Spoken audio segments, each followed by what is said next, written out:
Hello সবাইকে, চলে আসলাম আবারও একটি মিনি ব্লগ নিয়ে। আজকের ভিডিওটা অন্যান্য ভিডিওর থেকে অনেকটা বেশি স্পেশাল, কারণ আজকে আমার আরুর 1 বছর পূর্ণ হলো।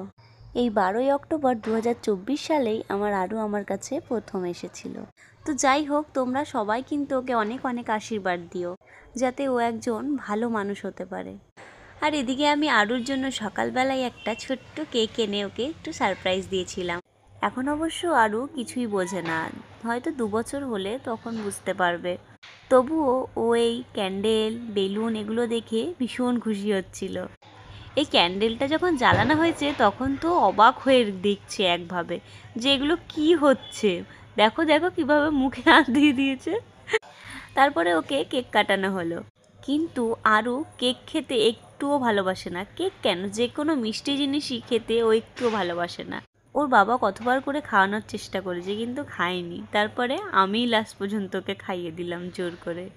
বার্থডে মানে সবার কাছে একটা স্পেশাল দিন, তো আরুরও তো একটু স্পেশাল কিছু করাই উচিত, তাই না?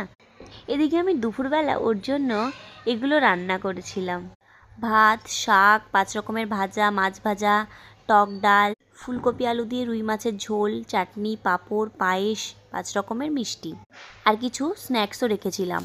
এই এত খাবারের মধ্যে থেকে ও কিছুই খায়নি। ওর কাকা সব খাবার একটু একটু করে মেখে ওর মুখে একটু করে দিয়েছিল। সেগুলো যদিও বা একটু খেয়েছে, কিন্তু পায়েসটা তো ও একদমই খেতে চায়নি। পায়েস কেন, যে কোনো মিষ্টি জিনিস খাওয়াতে গেলেই ও এরকম করে। এদিকে সবাই আশীর্বাদ করার পর অর্পিতাই বা কেন বাদ যায়? ওর সবসময় খেয়াল রাখার দিদি দেখো কি সুন্দর দিদির হাত থেকে পায়েস খাচ্ছে। রাত্রেও আমরা ওর জন্য কিছু সারপ্রাইজ রেখেছিলাম, সেটা তোমাদের নেক্সট পার্টে দেখাচ্ছি। বাই।